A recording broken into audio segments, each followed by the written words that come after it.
भारत 2014।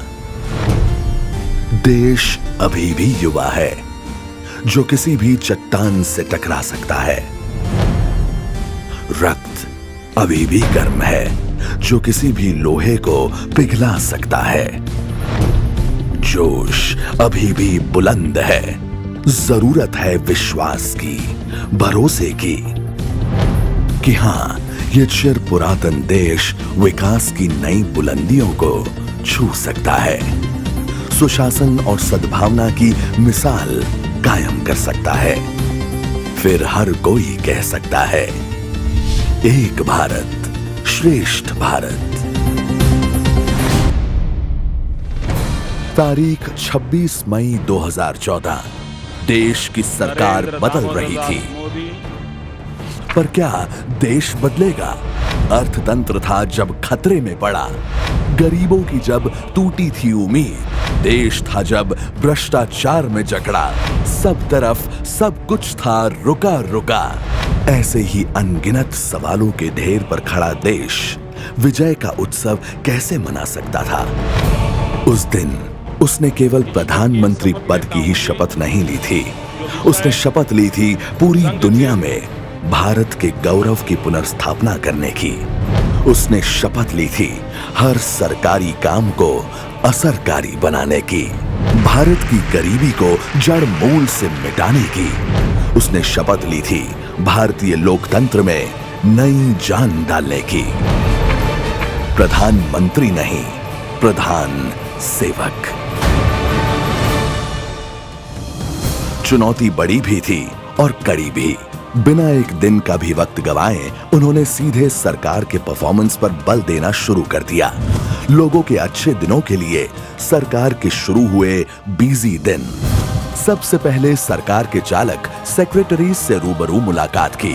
न रूल्स का बहाना, न कोई एक्सक्यूज, बस रिजल्ट्स।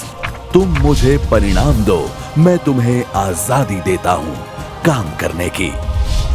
इसके साथ ही हजारों चक्र अपने आप ही गति में आ गए।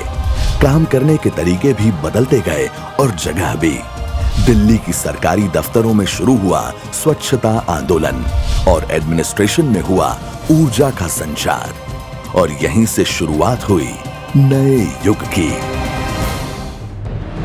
100 डेज ऑफ लाइफ। देश और दुनिया भर की नजरें और टीवी कैमरों के लेंसेज का फोकस था भारत का पहला बड़ा मूव। अपने अनुभव का फायदा उठाते हुए नरेंद्र मोदी ने पहले स्ट्रोक पर ही देश को अंतरराष्ट्रीय फलक पर रख दिया। The new Indian government's plan, सबका साथ सबका विकास, together with all, development for all। SAARC देशों से घनिष्ठ संबंध बनाए और अपनी कुशल रणनीति और प्रभावी लीडरशिप से अनेक देशों के साथ संबंधों में एक नई जान फूंक दी। 100 डेज ऑफ प्राइड। ब्रिक्स मुलाकात के दौरान भी भारत का सिर ऊंचा हुआ जब भारत को मिली ब्रिक्स बैंक की पहली कमान। WTO में भी भारत ने अपने हितों की रक्षा की और दुनिया को मिला एक संदेश, मैं देश नहीं मिटने दूंगा, मैं देश नहीं झुकने दूंगा। इंडिया ने अपने पावर का परिचय दुनिया को दे दिया जब हमने PSLV, INS विक्रमादित्य और INS कोलकाता को देश को समर्पित किया। इस एक कदम से पूरे देश में ऐसा सकारात्मक और विश्वास का वातावरण पाया गया जो शायद हमने सालों में नहीं देखा था। सफल कूटनीति के द्वारा इराक में बंदित भारत की नर्सेस को मुक्ति मिली और उसी तरह विदेशी जेलों से भारत के मछुआरे भी घर लौटे।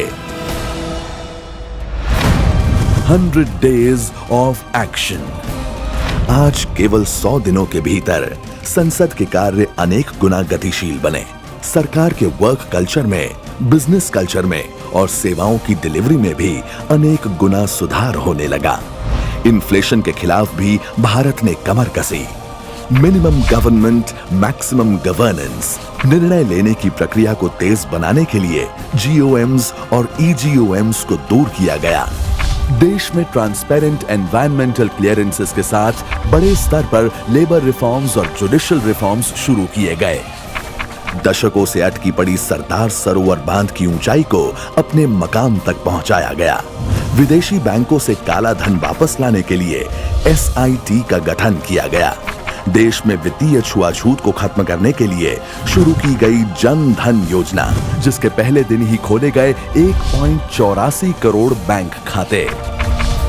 लोगों को सरकार के कार्यों में हिस्सेदार बनाते हुए शुरू किया माई गव पोर्टल। स्किल, स्केल और स्पीड के साथ ट्रेडिशन, टूरिज्म, टैलेंट, टेक्नोलॉजी और ट्रेड पर भी जोर दिया। ये सरकार भी मेरी है। महिलाओं के खिलाफ हो रहे अपराधों पर सख्त और महिलाओं की आर्थिक सामाजिक आजादी के लिए आक्रामक रवैया अपनाया। 3 महीने में सही टाइमिंग, सही प्लेसमेंट और इंक्लूसिव अप्रोच के अनगिनत आउटकम्स। और जब प्रयास हो 100%, तो परिणाम भी मिलेंगे 100%। 100 दिन सुशासन के। 100 days of speed। आज देश का युवा उत्साहित है, बुजुर्ग आश्वस्त है, महिलाएं सुरक्षित हैं। विश्व में भारत की प्रतिष्ठा बढ़ी है और देश चल पड़ा है विकास और सुराज्य की राह पर। तो आइए सब साथ चलें, सब साथ बढ़ें और बनाएं एक भारत श्रेष्ठ भारत।